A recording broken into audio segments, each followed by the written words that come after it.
Hi ಎಲ್ಲರಿಗೂ ನಮಸ್ಕಾರ. ಬನ್ನಿ ಇವತ್ತು ಪ್ರೇಮ ಕಾವ್ಯ ಧಾರಾವಾಹಿ ಸ್ಟೋರಿನ ನೋಡ್ಕೊಂಬರೋಣ. ನನ್ನ ಚಾನಲ್ನ ಸಬ್ಸ್ಕ್ರೈಬ್ ಮಾಡಿ ಹಾಗೆ ಸಪೋರ್ಟ್ ಮಾಡಿ ಅಂತ ಕೇಳ್ಕೊತೀನಿ. ಕಾವ್ಯ ಮಹಾದೇವಗೆ ಚಾಲೆಂಜ್ ಹಾಕಿರ್ತಾನೆ. ಸೊ ನನಗೆ ಒಂದು ಪ್ಲೇಟ್ ಪಾನಿಪುರಿ ತಿನ್ನಲೇಬೇಕು, ಅದು ಈಗಲೇ ಬೇಕು ಅಂತ ಹೇಳಿರ್ತಾರೆ. ಹೌದಾ, ಇಷ್ಟೊತ್ತಲ್ಲ ಅಂತ ಹೇಳ್ತಾರೆ. ಸರಿ ಆಯಿತು, ನಿಂಗೆ ಕೊಡಿಸ್ತೀನಿ ಬಾ ಅಂತ ಹೇಳ್ಬಿಟ್ಟು ಮಹಾದೇವ ಕರ್ಕೊಂಡು ಬರ್ತಾನೆ. ನೋಡು, ನಿಂಗೆ ಎಲ್ಲೂ ಪಾನಿಪುರಿ ಕೊಡ್ಸೋಕ್ಕಾಗಲ್ಲ, ಸೋಲು ಒಪ್ಕೊ ಅಂತ ಹೇಳ್ತಾರೆ. ಏನು ಸೋಲಾ? ಈ ಡಿಕ್ಕಿಲೇ ಇಲ್ಲ. ಏನು ಡಿಕ್ಕಿ ಅಂದರೆ ಅದೇ ದೊಡ್ಡ ದೊಡ್ಡ ಪುಸ್ತಕ ಇರ್ತದಲ್ಲ. ಅಯ್ಯೋ, ನಿನ್ನ ತಲೆಯಲ್ಲಿ ಬುದ್ಧಿನೇ ಇಲ್ಲ ಕಣೋ, ಅದು ಡಿಕ್ಷನರಿ ಅಂತ ಹೇಳ್ತಾರೆ.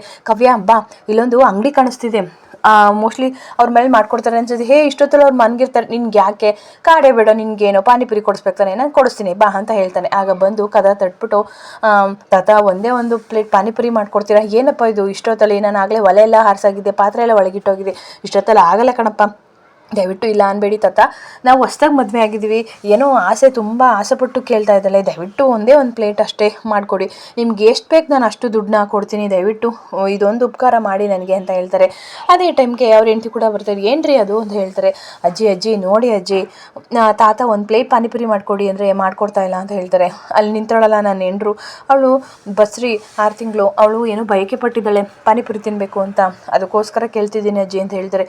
ರೀ ಸುಮ್ಮನೆ ಮಾಡ್ಕೊಂಡು ನೋಡ್ರಿ, ಬಸ್ರಿ ಬೈಕೆ ಅಂತ ಬೇರೆ ಹೇಳ್ತಾರೆ. ಅವ್ರ ಬಸ್ರಿ ಬೈಕೆ ನಾವ್ಯಾಕೆ ಹಾಳು ಮಾಡಬೇಕು, ಬನ್ನಿ ಒಂದು ಪ್ಲೇಟ್ ತಾನೆ ಮಾಡಿಕೊಡಿ, ಏನಾಗಲ್ಲ, ಮಾಡಿಕೊಟ್ರೆ ನಮಗೇನು ಪುಣ್ಯ ಬರುತ್ತೆ ಅಂತ ಹೇಳ್ತಾರೆ. ಸರಿ ಆಯಿತು ಬಿಡಮ್ಮ, ಮಾಡಿಕೊಡೋಣ. ಆಹಾ ಅಜ್ಜಿ, ನಿಮಗೆ ದೇವ್ರು ಚೆನ್ನಾಗಿಟ್ಟಿರ್ಲಿ ಕಣಜ್ಜಿ, ಎಂಥ ಗಂಡನ ಪಡೆದಿದ್ದೀಯ ಅಜ್ಜಿ, ನೀವಿಬ್ಬರಿಗೂ ತುಂಬ ಧನ್ಯವಾದಗಳು ಅಂತ ಹೇಳ್ತಾರೆ. ಸರಿನಪ್ಪ ಆಯಿತು, ನಾನು ಮಾಡಿಕೊಡ್ತೀನಿ, ಒಂದು 5 ನಿಮಿಷ ಕೂತಿರಿ, ನಾನು ಬರ್ತೀನಿ ಅಂತ ಹೇಳ್ತಾಳೆ. ಆಗ ಕಾವ್ಯನ ಹತ್ರ ಬಂದು, ಆಹಾ ಕಾವ್ಯ, ಏನು ಅದೃಷ್ಟ ಮಾಡಿದ್ಯಾ ನೀನು, ಪಾನಿಪುರಿ ಇನ್ನೊಂದು 5 ನಿಮಿಷಕ್ಕೆ ಬಂದುತ್ತೆ, ನೀನು ಕಮ್ ಈಟು ಅಂತ ಹೇಳ್ತಾರೆ. ಏನು ಹೇಳ್ತಿದ್ಯಾ, ಏನೋ ಗಿಮಿಕ್ ಮಾಡಿದ್ಯಾ, ನಿನ್ಗೆ ಯಾಕೆ ಅವೆಲ್ಲ, ನೀನು ಪಾನಿಪುರಿ ಕೇಳಿದ್ಯಾ, ಪಾನಿಪುರಿ ಬರುತ್ತೆ ಆಯಿತಾ, ನೀನು ಆರಾಮ್ಸೆಗೆ ಕೂತ್ಕೊಂಡು ನೀನು ತಿನ್ನು ಅಂತ ಹೇಳ್ತಾರೆ. ನಿನ್ನ ಖುಷಿಯಿಂದ ಬೇರೆ ಇನ್ನೇನಿಲ್ಲ ಅಂತ ಹೇಳ್ತಾರೆ. ಇನ್ನೊಂದು ಕಡೆ ರಾಮ್ ಮತ್ತು ಪ್ರೇಮ ಇಬ್ಬರು ಕೂಡ ಮಲ್ಗೋಕೆ ಅಂತ ಬರ್ತಾರೆ.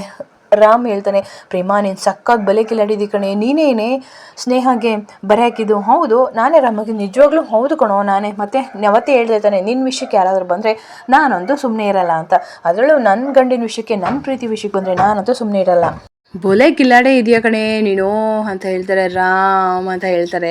ಇಟ್ಸೋಕೆ ಬಿಡು ಅಂತ ಹೇಳ್ತಾರೆ. ಆದರೂ ನಿನ್ನ ಪ್ರೀತಿ ಬಿಡಿದ್ರೆ ನಾನು ತುಂಬ ಅದೃಷ್ಟ ಕಣೋ, ನಾನು ನೀನು ಏನು ಅಂದರೂ ಕೂಡ ಸಹಿಸ್ಕೊತೀನಿ, ನಿನ್ನ ಮಕ್ಕಳಿಗೆ ತಾಯಿ ಕೂಡ ಹಾಕ್ತೀನಿ ಕಣೆ. ಹಲೋ ಆಯಿತು ಅಷ್ಟೊಂದೆಲ್ಲ ಏನು ಬೇಡ ಆಯಿತಾ, ನಾನು ಡ್ರೆಸ್ ಚೇಂಜ್ ಮಾಡ್ಬೇಕಣೆ, ಆಚೆ ಹೋಗು, ಏನು ಡ್ರೆಸ್ ಚೇಂಜ್ ಮಾಡು ಇಲ್ಲೇ ಅಂತ ಹೇಳ್ತಾರೆ. ಆದರೆ ನೀನು ನೋಡಬಾರ್ದು, ಆಯಿತು ನೋಡಲ್ಲ, ತಿರ್ಕೋಬಾರ್ದು, ಆಯಿತು ತಿರ್ಗೋಲ್ಲ, ನಿಜವಾಗ್ಲೂ ಪ್ರಾಮಿಸ್, ಆಯಿತು ಪ್ರಾಮಿಸ್, ನಾನು ಈ ಕಡೆನೇ ತಿರ್ಕೊಂಡಿರ್ತೀನಿ ಆಯಿತಾ, ಪ್ರೇಮ ನೋಡಬೇಡ ಅಂತ ಹೇಳ್ತೇನೆ. ನೋಡ್ತಿಲ್ಲ ಕಣೋ, ಹಾಕೊಳ್ಳೋ ಬಟ್ಟೆನ ಅಂತ ಹೇಳ್ತಾನೆ. ಅದೇ ಟೈಮಿಗೆ ಅವನು ಹಾಕೋತಾನೆ, ಅವಳು ತಿರುಗ್ತಾಳೆ. ಪ್ರೇಮ ಹೇಳ್ದೆ ತಾನೆ ತಿರುಗಬೇಡ ಅಂತ ಹೇಳಿದ್ದೀನಿ, ತಿರುಗಿಬಿಟ್ಟೆ. ಇಲ್ಲ ಕಣೋ, ಏನೋ ಹೇಗೆ ನೆನಪಿಸ್ತಾ ತಿರ್ಕೊಂಡೆ, ನಾನೇ ನೋಡಿಲ್ಲ ಬಿಡು, ಪ್ಯಾಂಟ್ ಬಿಚ್ಚೋಕು, ಏನು ಪ್ಯಾಂಟಾ, ಅಯ್ಯೋ ನಿನ್ನ ಹತ್ರನಾ, ಅಯ್ಯೋ ಇಲ್ಲಪ್ಪ ನಾನಂತೂ ಬಿಚ್ಚಾಕಲ್ಲ ಅಂತ ಹೇಳ್ತಾರೆ. ಅದೇ ಟೈಮ್ಗೆ ಇಬ್ಬರು ಕೂಡ ಪಾನಿಪುರಿ ತಿಂತಿರ್ತಾರೆ. ಮಹಾದೇವ ಕಾವ್ಯ, ವಾವ್ ತುಂಬ ಚೆನ್ನಾಗಿದೆ ತಾತ, ಸಖತ್ತ ಮಾಡಿದ್ದೀರಾ ಪಾನಿಪುರಿ, ನಿಜವಾಗ್ಲೂ ಈ ಪಾನಿಪುರಿನ ನಾನು ಯಾವತ್ತೂ ಕೂಡ ಮರೆಯಲ್ಲ, ಅಷ್ಟು ಚೆನ್ನಾಗಿದೆ, ಅದರಲ್ಲೂ ನಾನು ಹೆಂಡತಿ ಕರ್ಕೊಬಂದು ತಿನ್ಸಿದ್ದೀನಿ ಅಂದರೆ ಯಾವತ್ತೂ ಕೂಡ ನಾನು ಮರೆಯಲ್ಲ. ಅಜ್ಜಿ ನಾನು ನಿಮ್ಗೊಂದು ಪ್ರಶ್ನೆ ಕೇಳಲ್ಲ ಅಂತ ಹೇಳಿದೆ. ಏನಪ್ಪ, ನೀವು ಲವ್ ಮಾಡಿ ಮದುವೆ ಆಗಿದ್ದ, ಇಲ್ಲ ಅಂದರೆ ಪ್ರೀತಿಸಿ ಮದುವೆ ಆಗಿದ್ದ, ಇಲ್ಲ ಅಂದರೆ ಅರೇಂಜ್ ಮ್ಯಾರೇಜ್ ಆಗಿದ್ದ? ಆಗ ಕಾವ್ಯ, ಇದೇ ನೀನು ಕೇಳೋ ಕ್ವಶನ್ ದೊಡ್ಡವ್ರ ಅಂತ ಹೇಳ್ತಾರೆ. ಸುಮ್ಮನಿರೆ, ಕೇಳಿದ್ರೆ ಏನು ತಪ್ಪು, ಹೇಳಿದ್ರೆ ನಮಗೂ ಸ್ವಲ್ಪ ಕ್ಯೂರಿಯಾಸಿಟಿ ಇರುತ್ತಪ್ಪ ಅಂತ ಹೇಳ್ತಾರೆ. ಅಯ್ಯೋ ಅದ್ಯಾಕಂಗಡಿ, ನಮ್ಮದು ನಾವು ಯಾವತ್ತೂ ಕೂಡ ನೋಡೂ ಇಲ್ಲ, ಮಾತಾಡೂ ಇಲ್ಲ, ಮದುವೆಗಿಂತ ಮುಂಚೆ ಒಬ್ರಿಗೊಬ್ರು ನಾವು ಯಾವತ್ತೂ ನೋಡೇ ಇಲ್ಲ, ಹಾಗೆ ಮದುವೆ ಆಗಿದೆ. ಹೌದಾ, ಹಾಗೆ ಮದುವೆ ಆದ್ರೆ ಅದು ಹೆಂಗೆ ಮದುವೆ ಆದ ಅಜ್ಜಿ ಅಂತ ಕಾವ್ಯ ಕೇಳ್ತಿರ್ತೆ. ಹೆಂಗೆ ಅಂತಂದರೆ, ಅದೆಲ್ಲ ದೇವ್ರ ಹಣೆ ಬರೋಣಮ್ಮ, ದೇವ್ರು ಹೆಂಗೆ ಬರೆದಿರ್ತಾನೆ ಹಾಗೆ ನಮ್ಮ ಹಣೆ ಬರದಲ್ಲಿ ಆಗುತ್ತೆ. ಅದು ಹೆಂಗೆ ಅಜ್ಜಿ, ಅವ್ರ ಬಗ್ಗೆ ಗೊತ್ತಿರಲ್ಲ, ಏನಿಲ್ಲ, ರೌಡಿನೋ ತುಂಟಾನೋ ಹೊಲ್ಟನೋ ಒಂದು ಗೊತ್ತಿರಲ್ಲ, ಅದು ಹೆಂಗೆ ಮದುವೆ ಆದ್ರಿ, ಅವೆಲ್ಲ ಆ ಕಾಲದಲ್ಲಿ ಏನೂ ಇತ್ತಿಲ್ಲಮ್ಮ ಆಯಿತಾ, ದೊಡ್ಡವರು ನೋಡಿ ಮಾಡಿದ್ರು, ಹಾಗಾಗಿ ನಾವು ಮದುವೆ ಅದು, ನಾವು ಈಗ ಚೆನ್ನಾಗಿಲ್ವಾ ಅಂತ ಹೇಳ್ತಾರೆ. ಆ ಕಾವ್ಯ, ತಾತ ನೀವು ಚೆನ್ನಾಗಿದ್ದೀರಾ ಅಂತ ಹೇಳ್ತಾರೆ. ನಮ್ಮ ನಾವು ಕೂಡ ಚೆನ್ನಾಗಿದ್ದೀವಿ, ನಾವು ಮದುವೆ ಆಗಿ ಇವತ್ತಿಗೆ 50 ವರ್ಷ ಆಯಿತು, ಆದರೂ ಕೂಡ ನಾವು ಒಬ್ರಿಗೊಬ್ರು ಬಿಟ್ಕೊಟ್ಟಿಲ್ಲ, ಅನ್ಯೋನ್ಯವಾಗಿದ್ದೀವಿ ಅಂತ ಹೇಳ್ತಾರೆ. ಹೌದಾ, ನೀವೇನು ಮದುವೆ ಆಗಿರೋದು? ನಾವು ಮನೆಯವರು ಹೇಳೋದಕ್ಕೆ ಮದುವೆ ಆಗಿದ್ದು ಅಂತ ಹೇಳ್ತಾರೆ. ಚೀಚಿ. ಆಗ ಅಜ್ಜಿ ಬೈತಾರೆ, ಏನು ಚೀಚಿ ಅಂತ ಹೇಳ್ತೀರಾ, ಇದು ದೊಡ್ಡವ್ರು ಬರೆದವರು ಅಂತ ಅಂದರೆ ದೇವರು ನಿಮ್ಮ ಮನೆಯಲ್ಲಿ ಯಾವ್ಯಾವ ಜೋಡಿಗೆ ಯಾವ್ಯಾವು ಅಂತ ಬರೆದಿರ್ತಾರೆ. ಸೊ ಹಾಗಾಗಿ ಅದು ಹಾಗೆ ಆಗಿರುತ್ತೆ, ಯಾವತ್ತೂ ಕೂಡ ನಿನ್ನ ಗಂಡನ ಅಷ್ಟು ಕಳಪೆ ಆಗಿ ನೋಡಬೇಡಮ್ಮ ಅಂತ ಅಜ್ಜಿ ಹೇಳ್ತಾ ಇರ್ತಾಳೆ. ಹೌದೌದು ಬಿಡು, ಯಾಕೆ ನಿನ್ನ ಗಂಡನ ಕಂಡ್ರೆ ಅಷ್ಟೊಂದು ತಾರತಮ್ಯ ಅಂತ ಹೇಳ್ತಾರೆ.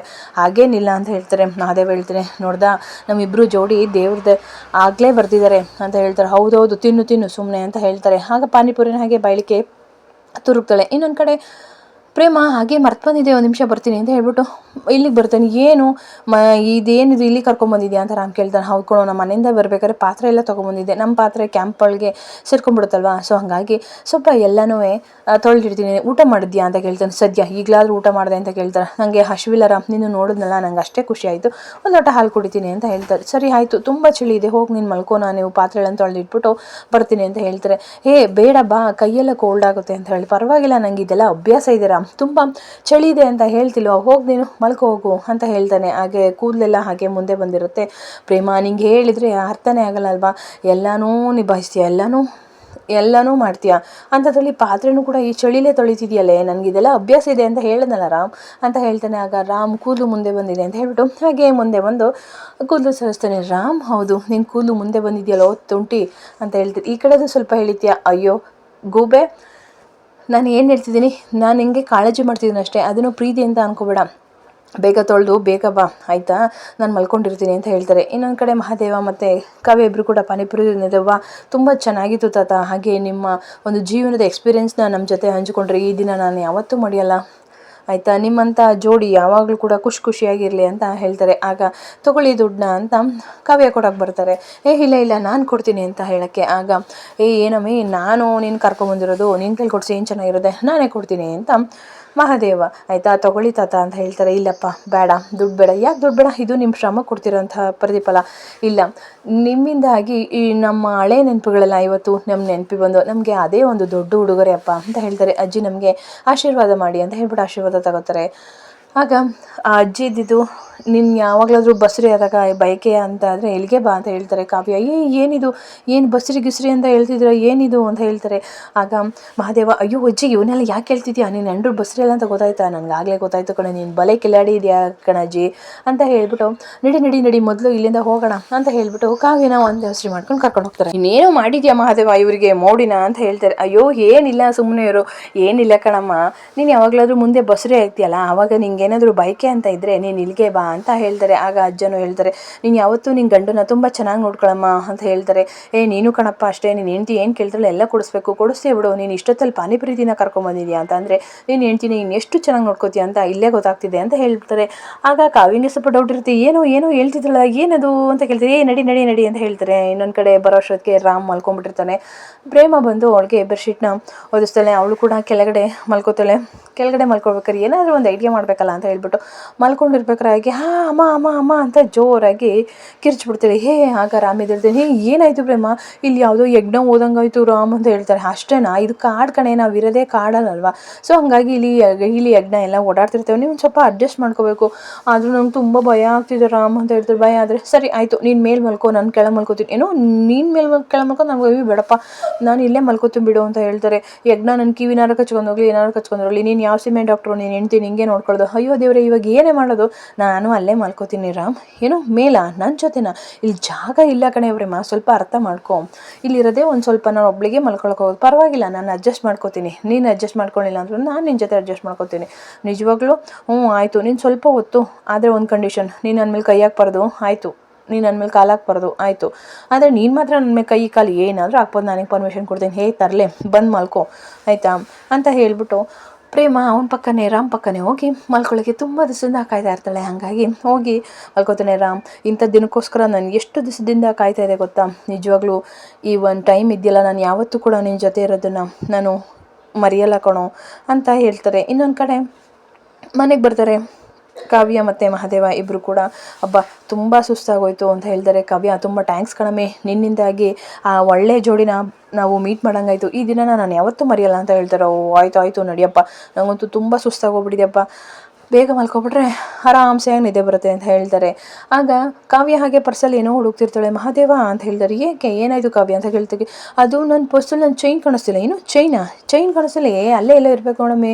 ಇಲ್ಲ ಮಹಾದೇವ, ಅದು ನನ್ನ ಟೀಚರ್ ಕೊಟ್ಟಿದ್ದು ಅಂತ ಹೇಳಿರ್ತಾನೆ. ಅಯ್ಯೋ ನಂಗೆ ಅದು ಕಳೆದೋರೆ, ನಾನೇ ಕಳೆದೋಂಗೆ, ನಾನು ಯಾವತ್ತೂ ಕೂಡ ಕ್ಷಮಿಸ್ಕೊಳ್ಳಲ್ಲ ಅಂತ ಹೇಳ್ಬಿಟ್ಟು, ಬಾ ಕಾರಲ್ಲಿ ನೋಡೋಣ ಅಂತ ಹೇಳ್ಬಿಟ್ಟು ಕಾರೊಳಗಡೆ ಹುಡುಕ್ತಾ ಇರ್ತಾರೆ ಎಲ್ಲರೂ ಕೂಡ. ಎಲ್ಲೂ ಬಿದ್ದಿಲ್ಲ ಅಂತ ಹೇಳ್ತಾರೆ. ನಂಗೆ ಆ ಚೈನ್ ಬೇಕೇ ಬೇಕು ಮಹಾದೇವ, ನಂಗೆ ನಿಜವಾಗ್ಲೂ ನಾನು ಯಾವತ್ತೂ ಕೂಡ ನನಗೆ ನಾನೇ ಕ್ಷಮಿಸ್ಕೊಳ್ಳಲ್ಲ ಅಂತ ಹೇಳ್ಬಿಟ್ಟು ಹೇಳ್ತಾ ಇರ್ತಾಳೆ. ತಡಿ ನಾನೇ ಹೋಗ್ಬಿಟ್ಟು ನೋಡ್ಕೊಬರ್ತೀನಿ, ಆ ಪಾನಿಪುರಿ ಅಂಗಡಿ ಹತ್ರ ಪರ್ಸ್ ತೆಗೆದಿದೆ ಅಂತ ಹೋಗ್ತಾರೆ. ಹೌದಾ ಸರಿ ಬೇಡ ಕಣಮ್ಮಿ, ನಿಂಗೆ ಸುಸ್ತಾಗಿದೆ, ನಾನೇ ಹೋಗಿ ನೋಡ್ಕೊಬರ್ತೀನಿ. ನಿಂಗೂ ಸುಸ್ತಾಗಿದೆ ಅಂದೆ, ಪರವಾಗಿಲ್ಲ, ನಂಗೆ ನಿನ್ನ ಮುಖ ನೋಡೋಕ್ಕಾಗ್ತಿಲ್ಲ ಕಾವ್ಯ, ನಾನು ಹೋಗಿ ನೋಡ್ಕೊಬರ್ತೀನಿ, ನೀನು ಹೋಗಿ ಮಲಗಿರು. ನಿಜವಾಗ್ಲೂ ಹೌದು, ನೀನು ಹೋಗಿ ಮಲಗಿರು ಆಯಿತಾ, ನಾನು ಹೋಗಿ ಹುಡ್ಕೊಂಡು ತೊಗೊಂಬರ್ತೀನಿ ಅಂತ ಹೇಳ್ತಾರೆ. ಮಹಾದೇವ ಹುಷಾರು, ನೀನು ಒಬ್ಬನೇ ಹೋಗ್ತಿದ್ಯಲ್ಲ, ನಾನು ಬರ್ತೀನಿ ಕಣೋ, ಪರವಾಗಿಲ್ಲ ಅಂತ ಹೇಳ್ದೆ ತಾನೆ, ನಾನು ಹೋಗಿ ಹುಡ್ಕೊಂಡು ಬರ್ತೀನಿ, ಹೋಗು ನೀನು ಮಲ್ಕೋ ಹೋಗು ಕಾವ್ಯ ಅಂತ ಹೇಳ್ತಾನೆ.